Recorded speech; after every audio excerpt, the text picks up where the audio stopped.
In award की कीमत सिर्फ 1 साल की होती है, पर दुआएं हमेशा साथ देती हैं। इसलिए कहना चाहूंगी, बस दुआ में याद रखना।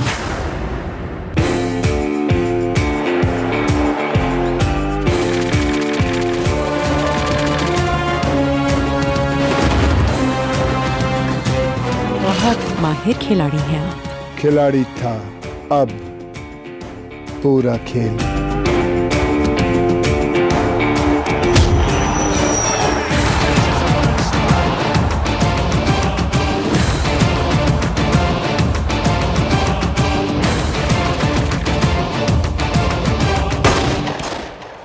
आम्हाला खात्री आहे की नेत्यांच्या आजच्या करामतीही तुम्हाला आवडल्या असतीलच। आता आपण पुन्हा भेटू पुढच्या आठवड्यात याच ठिकाणी याच वेळी। तोपर्यंत हसत रहा आणि हसवत रहा आणि पाहत रहा गोष्ट धमाल नेत्यांची।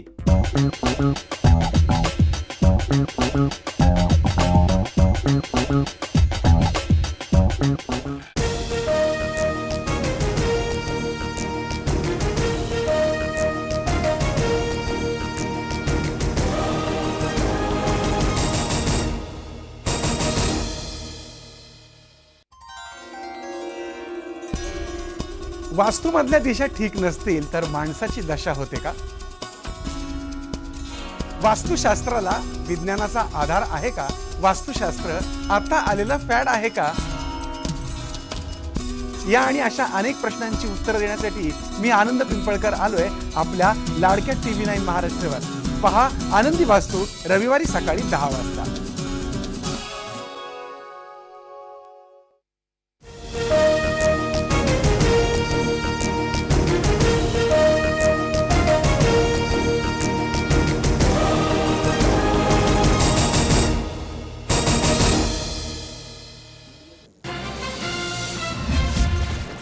ज्ञानोबा माऊलींच्या पालखीचं आज प्रस्थान। परंपरेनुसार गांधीवाड्यात मुक्काम। थोड्याच वेळात तुकोबांची पालखी निघणार। पालखीचा पहिला मुक्काम इनामदारवाड्यात।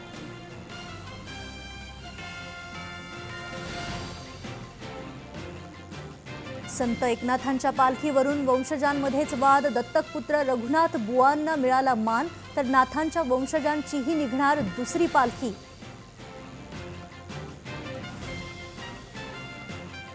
सिंचन घोटाळा दडपण्याचा डाव। सिंचन समितीला 6 महिन्यांची दिली मुदतवाढ।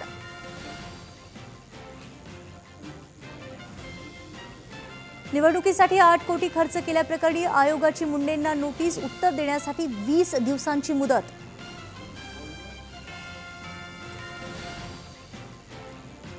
सत्तेत नसताना मुंडेंकडे एवढा पैसा आला कुठून? RR पाटील यांची बोचरी टीका।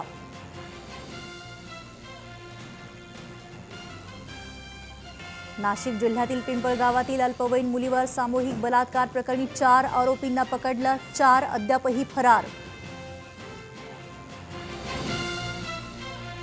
चंद्रपुरात 14 वर्षीय मुलीचं अपहरण करून नात्यातल्याच व्यक्तीनं केला बलात्कार। आरोपीला पोलिसांनी ठोकल्या बेड्या।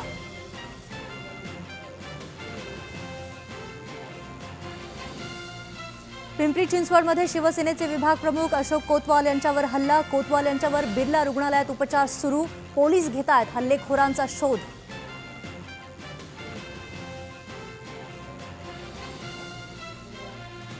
जखमी बिजली हत्तीणीचा अखेर मृत्यू झाला। बऱ्याच दिवसापासून आजारी होती बिजली।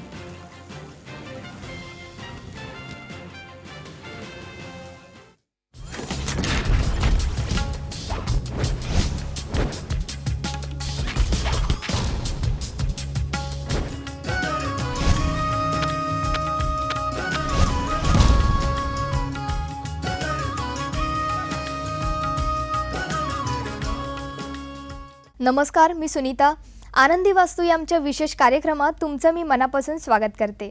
घरातील दारिद्र्य, शुभकार्यात विघ्न येणे, सतत अपयश, अशांती आणि वाद होत असतील तर त्यामागचं एक कारण ते म्हणजे वास्तुदोष असू शकतं। एखादा मुलगा किंवा मुलगी सर्व गुण संपन्न असूनही त्यांचे लग्न ठरण्यात अडचणी येतात आणि काहींना तर लग्नानंतरही बऱ्याच समस्यांना तोंड द्यावं लागतं। तर असे का होते आणि या सर्वांची उत्तर जर वास्तुशास्त्रामध्ये आहे का, हे आज आपण जाणून घेणार आहोत। या आणि अशा अनेक प्रश्नांची उत्तरं आज आपण जाणून घेणार आहोत।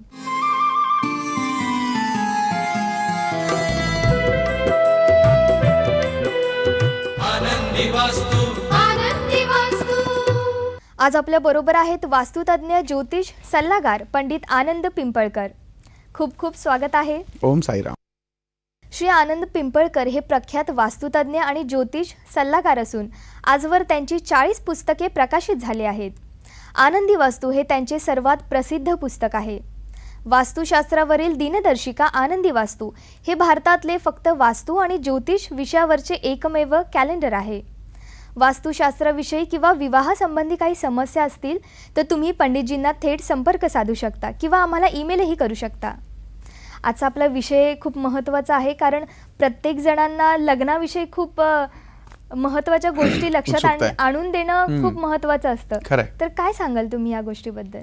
सध्याची परिस्थिती पाहिलं ना की एक ज्योतिषी म्हणून जेव्हा मी सराव करतो, प्रॅक्टिस करतो, तेव्हा असं पाहण्यात येतंय की मुलं आणि मुली खूप उच्च शिक्षित आहेत. मुलं मुली दोन्ही दिसायला चांगले आहेत, घरातल्या पार्श्वभूमी पण चांगल्या आहेत, पण हे सगळं असून सुद्धा कुठे ना कुठेतरी विवाह जमण्यात अडथळे येतात. बरोबर.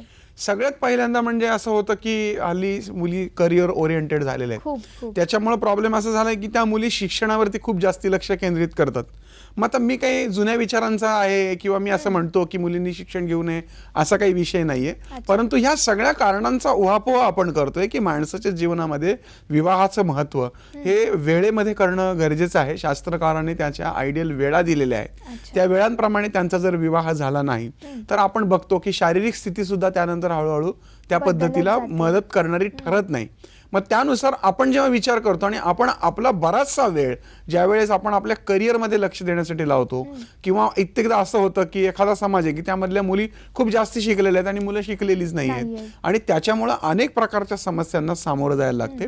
आणि तुला आश्चर्य वाटेल सुनीता की नुसत्याच ह्या जनरल समस्या तर आहेतच, स्वरूपता, शिक्षण, त्याच्यानंतर प्रवृत्ती या तर आहेतच, पण त्याला रिलेट करणाऱ्या अनेक गोष्टी आहेत, आणखीन काही गोष्टी आहेत. जसे की पहिले ज्योतिषशास्त्र असेल, वास्तुशास्त्र आहे, तुम्ही ज्या घरामध्ये राहता त्या घराचा तुमच्या जीवनावरती होणारा परिणाम आहे, तुमच्या कुंडलीचा तुमच्या जीवनावर होणारा परिणाम आहे. तुला तर गंमत सांगतो की आताच्या पिढीचे जेव्हा मी पत्रिका काढतो, म्हणजे नुकतीच बाळा जन्माला जी आलेली आहेत या 3-4 वर्षातली, तर त्यांच्या पत्रिकांमध्ये एक कॉमन गोष्ट दिसते की 100 मधल्या 70 ते 75 पत्रिकांना वैवाहिक सुखच दिसत नाही. मग मला मोठा प्रश्न पडतो की बाय असं का की या पिढीला 75% जेव्हा पत्रिका बघतो तर प्रत्येकाच्या पत्रिकेत असं का आलं? तर जेव्हा आपण याचा नीट विचार करतो की ज्यावेळेस ती मुलं 20-25 वर्षाची होतील त्यावेळेस आपली संस्कृती आपली राहिलेली नसेल. कदाचित पाश्चिमात्य संस्कृतीचा प्रचंड पगडा आपल्यावरती असेल आणि आता जो प्रकार चालू झालेला आहे की लग्न नाही करायचं, काय म्हणतात त्याला, ते कॉन्ट्रॅक्ट मॅरेज, म्हणजे अशा पद्धतीचं काहीतरी चालू आहे. आजही आपण पाहतो की मुली लग्न करतात, कदाचित प्रेमविवाह करतात आणि असं पाहतात की अरे जमत नाही.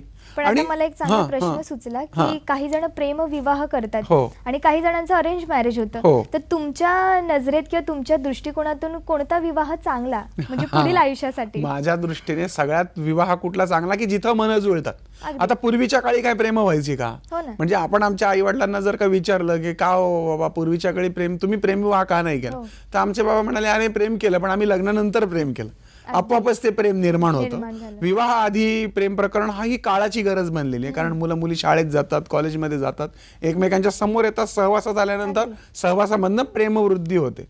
पण हल्ली आपण टीव्हीवरचं आणि चित्रपटातलं प्रेम पाहून त्या संकल्पनेत आपल्याला आपली पोरं ही जी तुमची पिढी बसवायला लागली त्या संकल्पनेमध्ये, आणि म्हणून ते प्रेम अगदी आपण म्हणतो ना फोपसं ठरतं, म्हणजे फालतू ठरतं, फोल ठरतं, आणि त्यामुळे पिक्चर मधलं बघायचं आणि तसंच वागायचा प्रयत्न करायचा.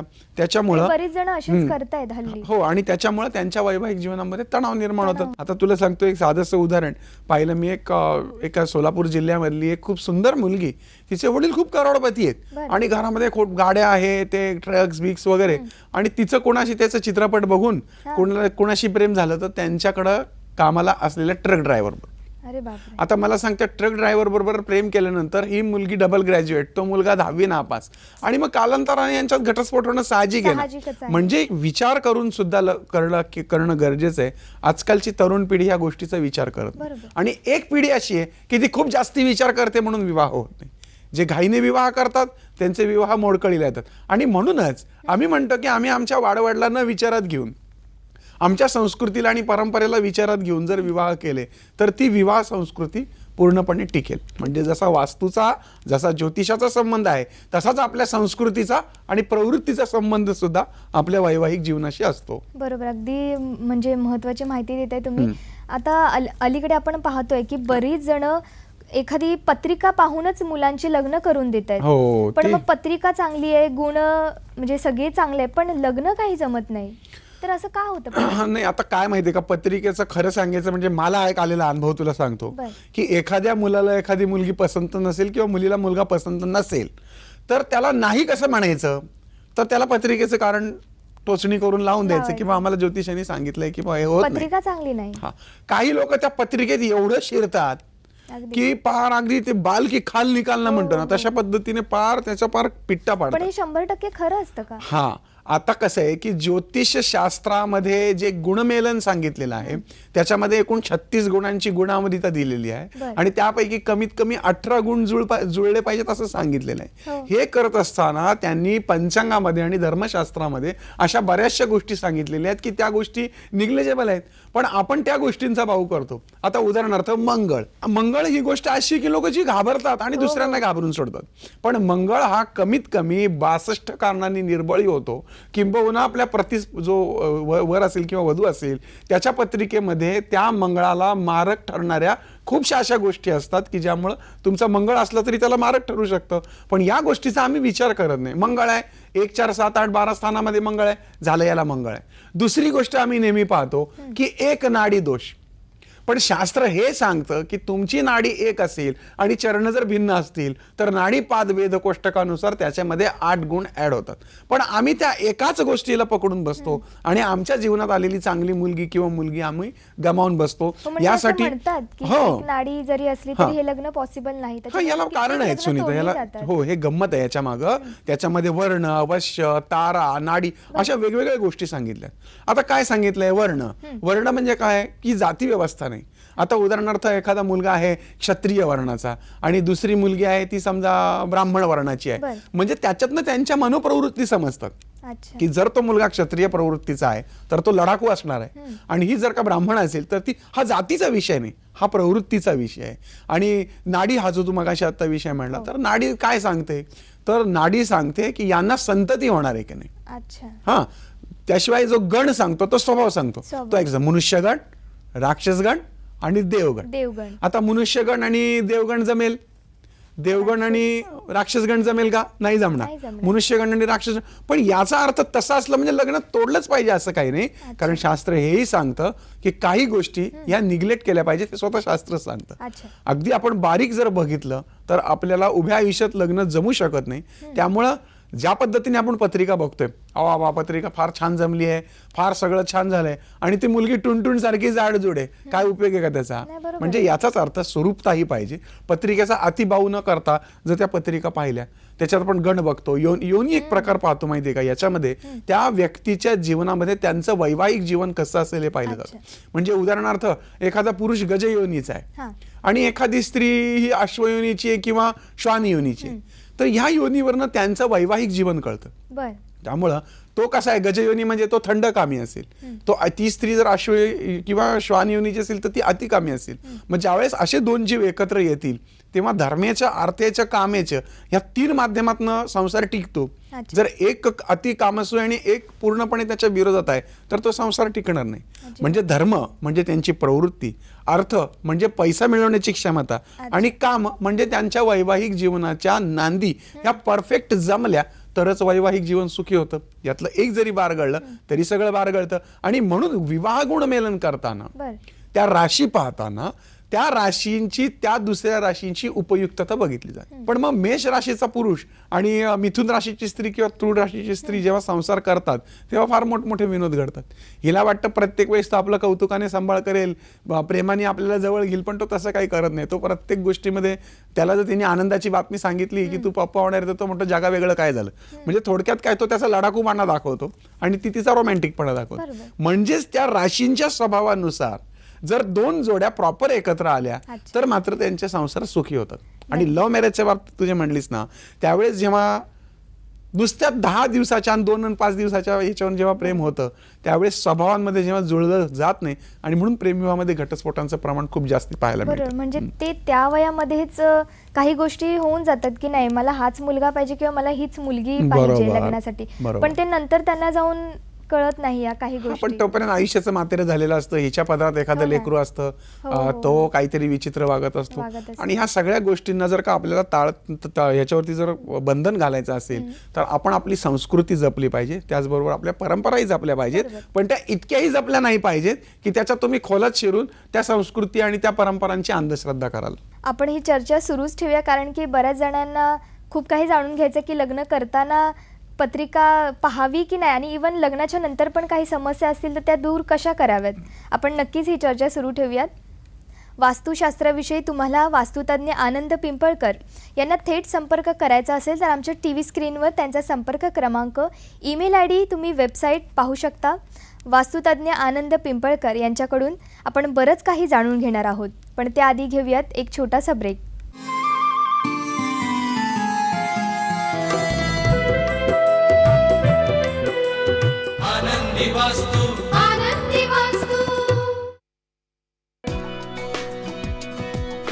अक्षरशिल्पमध्ये आपलं सगळ्यांचं मनापासून स्वागत. जे इमॅजिनेशनच्या पलीकडच्या गोष्टी ज्या आहेत त्या सुद्धा एकांकिकेने ती विषय हाताळले खूप.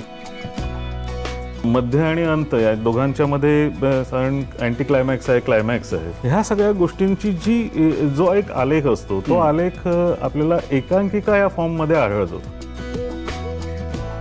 अक्षरशिल्प रविवारी सकाळी 10:30 वाजता TV9 महाराष्ट्रवर. याकुल्ट पण का? मी हेल्दी तर आहे. उद्याचा विचार कर मॉम. मग काय करू? याकुल्ट पी. यातले 6.5 बिलियन गुड बॅक्टेरिया बॅड बॅक्टेरियांना नियंत्रण करण्यास मदत करतात. आहे ना यामी. मुंबई युनिव्हर्सिटी व DGCA मान्यता प्राप्त भारतातील सर्वप्रथम aviation academy, pilot training, aircraft maintenance engineering, air hostess, hobby flying courses साठी प्रवेश सुरू. Bombay flying club, college of aviation, Juhu. तू शिकून पुढे कोण होणार रे? तुमच्यासारखा गुरुजी माझ्या गावात शाळा सुरू करणार आणि तिथल्या एक एक पोरांना शिक्षण देणार. मला शिकायला खूप आवडतं.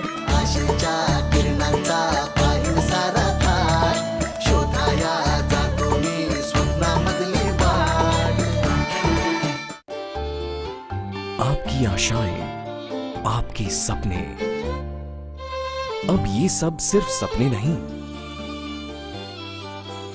मुथूट मिनी गोल्ड लोन करे आपके सपने साकार. Muthoot Mini stands by you always.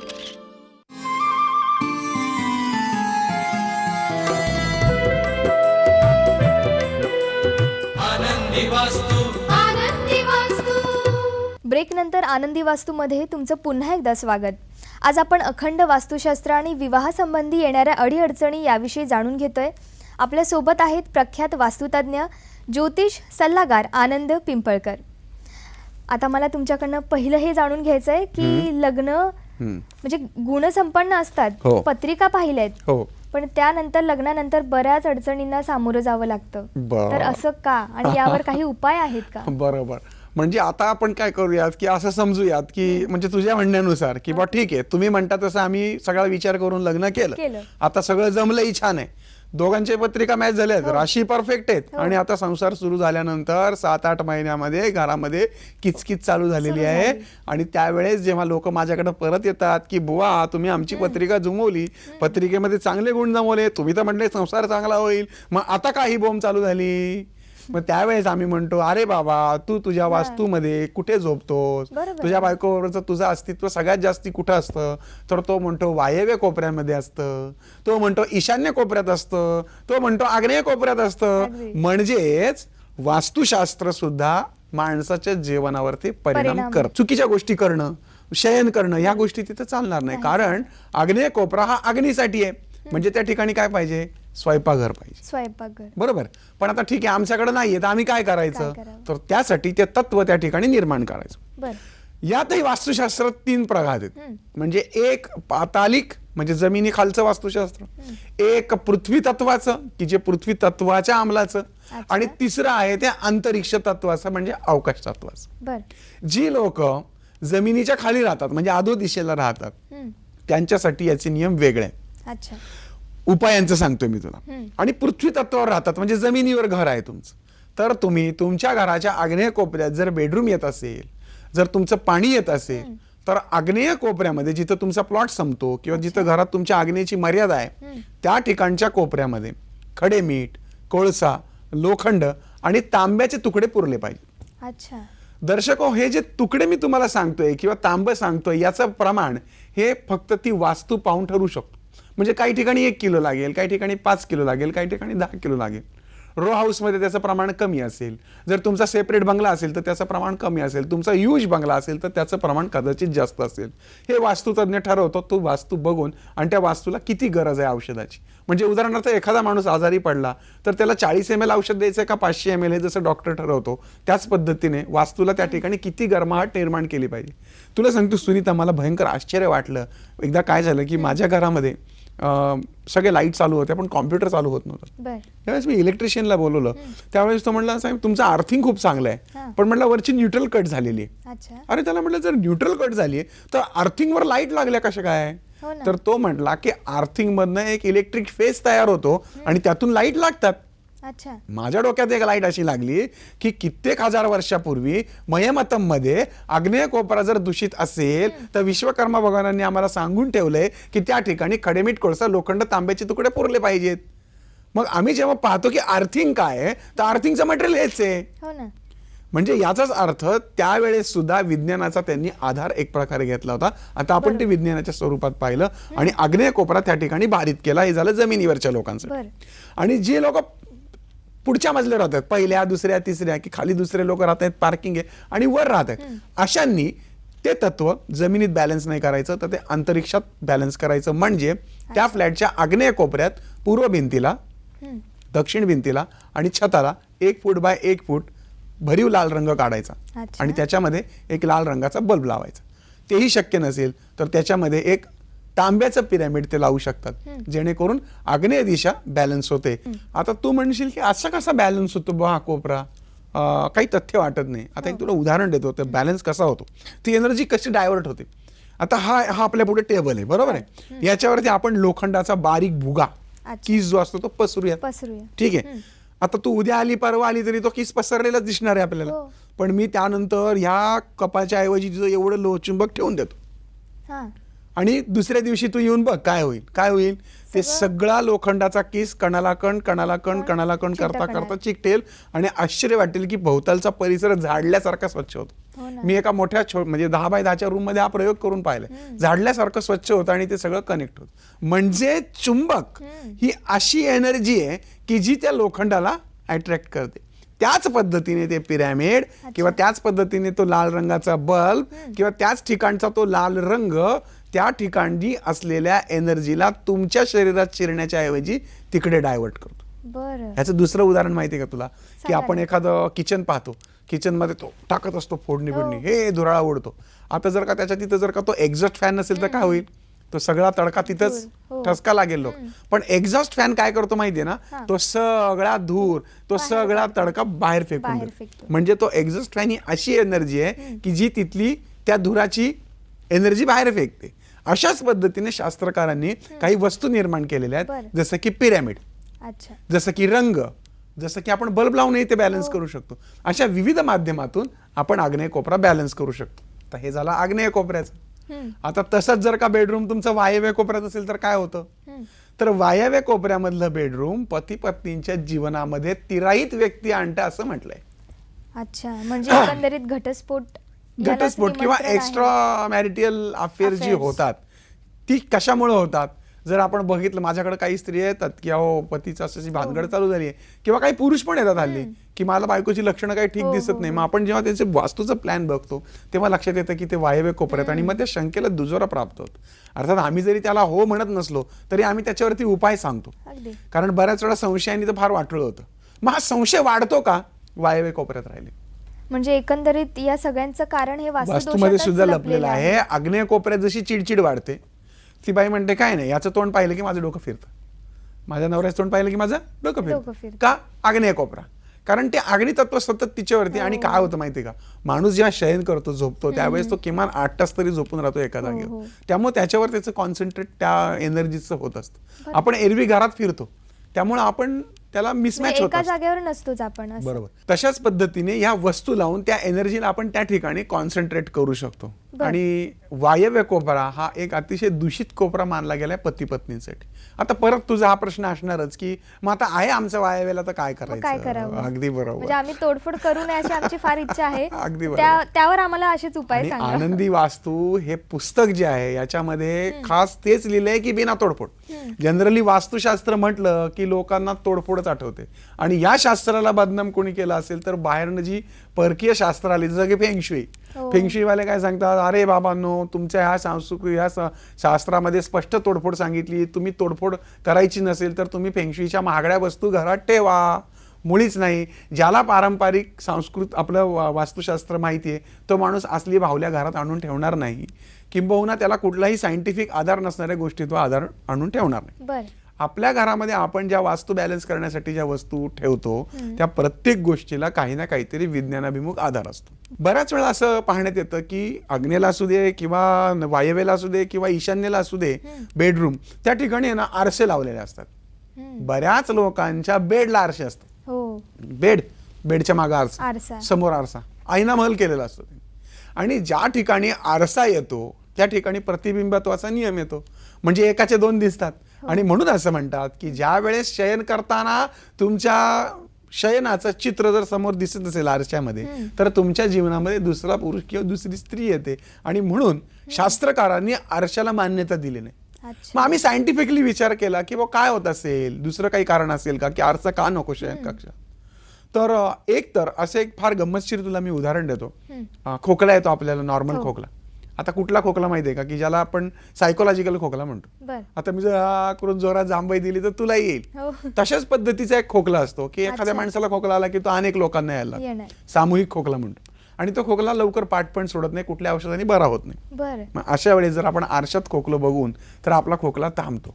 किंबहुना तुम्हाला सर्दी खोकल्याचा खोकला जरी असेल आणि तुम्ही आरशात बघून जर 1-2-4 वेळा खोकला तर तुम्हाला असा अनुभव येईल की तुमच्या खोकल्याचं प्रमाण कमी झालेलं आहे. खरंच हे खरं आहे. अगदी हे करून बघायला हरकत नाही. मी नेहमी म्हणतो की जे करण्याने माणसं मरणार नाही, ज्याने नुकसान होणार नाही अशी गोष्ट करून बघायला काय हरकत आहे. आणि एक गंमत म्हणून करून बघायचं. मला तुम्हाला काय येतो तो अनुभव तुम्ही आम्हाला जरूर कळवा. पण याचा अर्थ असा आहे की आरशामध्ये बघून एखादी गोष्ट जर केली तर ती म्हणजे शास्त्रकारांनी असं सांगितलं की ती कमी होते. मग आरशामध्ये बघून जर पती पत्नी एकमेकांवरती प्रेम दाखवत असतील तर ते कमी होईल असं म्हटलंय. तेही कारण असेल. पण दुसरं काय कारण असू शकतं की रात्रीच्या वेळेस शांत झोपलेले आहेत, रात्री भूताची सिरियल पाहिलेली आहे आणि एकदम घाबरून उठले आणि समोर परत आरशात स्वतःच तोंड पाहिलं आणि आणखीन घाबरले आणि डोक्यावर परिणाम झाला. आणि म्हणून सुद्धा कदाचित त्या ठिकाणी आरसा नसावा असं सांगितलं असेल. जसं तुला सांगतो की आग्नेयला नको, वायव्येला बेडरूम नको, तसं ईशान्येला नको. वायू हे वायू तत्वाचं प्रतीक आहे, अग्नी तत्वाचं. तसंच ईश कशाचं प्रतीक आहे? ईश तत्वाचं प्रतीक आहे. म्हणजे ईश्वरी ठिकाण. म्हणजे ईश्वरी सत्ता असलेलं ठिकाण हे पवित्र असलं पाहिजे. आणि म्हणून त्या ठिकाणी ईश्वरच असला पाहिजे. अग्नेला अग्नीच असला पाहिजे, वायव्याला वायू असला पाहिजे, गॅस असला पाहिजे. गॅस म्हणजे आपला जेवणाचा गॅस नाही. गॅस आपण ज्याला म्हणतो थोडक्यात काय, सेफ्टी टँक, संडासच्या जागा, या सगळ्या वायव्य कोपऱ्यात असल्या. आणि ईशान्य कोपऱ्यात ईश्वर असला पाहिजे. मग आता झोपण्याची जागा कोणती? पती पत्नींची आयडियल पोझिशन कुठली? तर ती आयडियल पोझिशन म्हणजे नैऋत्य कोपरा. आणि म्हणून जे पती पत्नी नैऋत्य कोपऱ्यामध्ये शयन करतात त्यांचं वैवाहिक जीवन हे सुखी होतं. आणि नैऋत्य कोपऱ्यामध्ये शयन करू नये जर वैवाहिक जीवनात तणाव असतील तर मग पत्रिका बघितली पाहिजे. फार सुंदर अशी माहिती दिली. कारण दिशांना फार महत्व आहे वास्तूमध्ये. आणि जेवढ्या प्रमाणे आपण दिशांना महत्व देऊ त्याप्रमाणे आपण वास्तू सुद्धा करू. आणि त्याचप्रमाणे उपाय केल्यावर नक्कीच आपला घरचा संसार पण सुखाचा जाईल. निश्चित. आजच्या भागात वास्तुतज्ञ आनंद पिंपळकर यांनी सांगितलेले काही महत्त्वाचे उपाय ऐकून तुमच्या समस्यांचं नक्कीच निवारण झालं असेल अशी मी खात्री करते. पुढच्या भागात आपण वास्तुशास्त्र आणि विवाह समस्या याविषयी वास्तुतज्ञ आनंद पिंपळकर यांच्याकडून माहिती घेणार आहोत. आजचा भाग जर तुम्हाला पुन्हा पाहायचा असेल तर तुमच्या इंटरनेटवर टाईप करा www.youtube.com/tv9 महाराष्ट्र. आनंदी वास्तूच्या पुढच्या भागात पुन्हा भेटू. तोपर्यंत नमस्कार.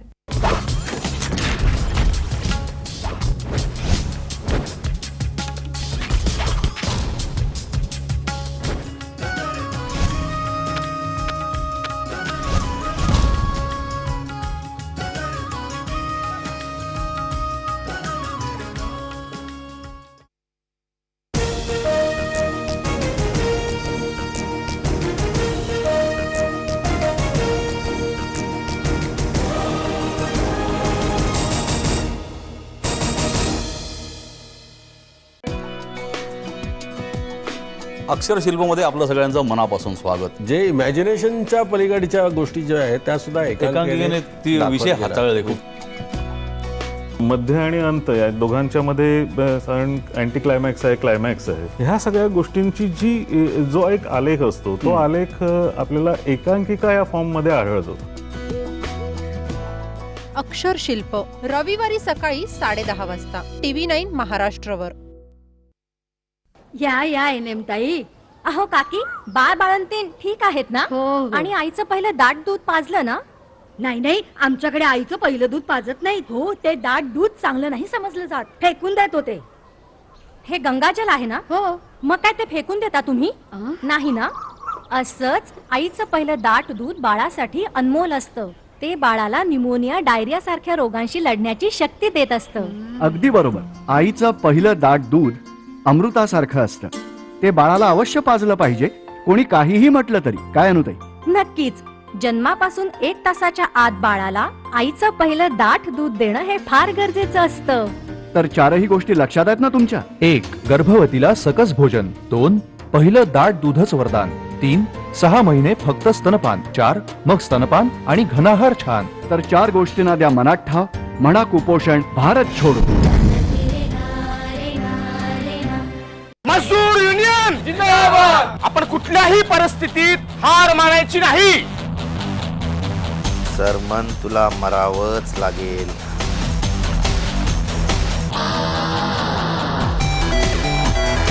तुला इथे एका खास कामासाठी बोलवलंय. याला